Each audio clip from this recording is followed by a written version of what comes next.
wangu kopo ya maji ya baridi. Nani oyo akoyamba mosali na ngai akopesa ye kopo ya mai ya malindi. Kwa maana ni Mkristo. Lokola za Mkristo.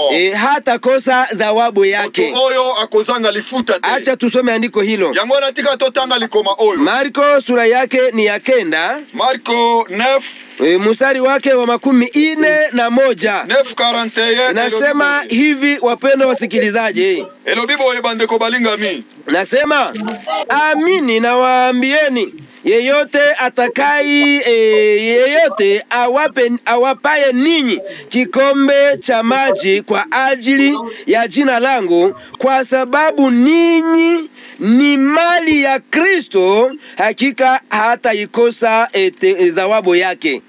Hapa anaongea kwamba awa balobiboe wale ambao tutaweza kumpatia mtu wa Kristo, baoyo bakoyamba Mkristo, mali, wanasema mali ya Kristo, baoyo bakoyamba bozu ya Kristo. Kwa maana mkifrante ndio wanasema hivi, parce que vous appartenez à Christ, kwa sababu ninyi ni wa Kristo. Lokola bino boza ba Kristo. Ni kusema ezoloba Mkristo halisi, Mkristo oya solo, ni yule ambaye amejitoa kwake ili akuwe mali yake mwenyewe. Pese pa ya Nzambe po azala mtu ya Nzambe. Na wewe kama uko mali ya Kristo umebarikiwa. Yo peso ki oza bozu ya Nzambe mapambole pa na yo. Na hivi hiyo hatua acha basi tuiruke. Yango wana totika pwe oyo. Kwa sababu walio wa Kristo wamejitoa wakfu kwake. Po bana Nzambe ba mipese pa ya Nzambe. Hatua ya pili, eloko ya mibale, ni kuwa na nature ya Yesu, yani kuwa na hali ya Yesu ndani mwako. Ifoko zala na bizaleli ya Yesu kati na yo. Kwa sababu imeandikwa ndani kitabu ya Yohane sura ya 1. Ete komami na mukanda ya Yohane chapitre 1. Ili tujue hali ya Yesu tuyanzie hapo.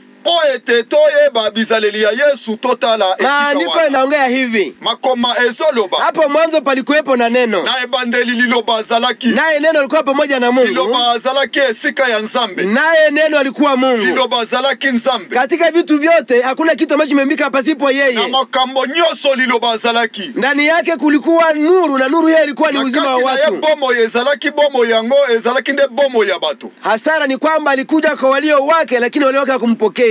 Ayaki kati na bato na ye bango bayambaki yete. Lakini wale waliopata fursa ya kumpokea, kasi baoyo bazuaki koyamba ye, aliwapa uwezo kufanyika wana wa Mungu. Apesi bango kombo ya kozala bana Nzambe. Ni kusema ezoloba ndani ya Yesu, kati na Yesu kulikuwa na nature ya Mungu, au kulikuwa na hali ya Mungu. Bizaleli ya bonzambe ezalaki kati na Yesu. Na wale ambao wamempokea, baoyo bazo yamba Yesu, waliomwamini kweli, baoyo bandimela Yesu, aliwapa ndio uwezo wafanyike wana wa Mungu. Konzi ya kozala bana Nzambe. Na alipofanya wana wa Mungu, na tangu asali bango bana Nzambe, hali ya umungu ilikuwa ndani yao. Nzambe ekoti na kati na bango. Sasa hali ya umungu ilikuwa ni hali gani? Kasi bonzambe ezalaki ndenge ni. Unaposoma kitabu ya Kutoka, soki otangi na mokanda ya 34 mstari wake wa 5 hadi mstari wa 7, 34:5 jusqu'à 7, inaongea kwamba hali ya Mungu ezoloba bonzambe, kwamba Mungu ni mwenye upendo, Nzambe aza bolingo, Mungu ni mwenye rehema, Nzambe aza ya ngolu, Mungu ni mwenye fadhili, Nzambe aza ya mawa, yeye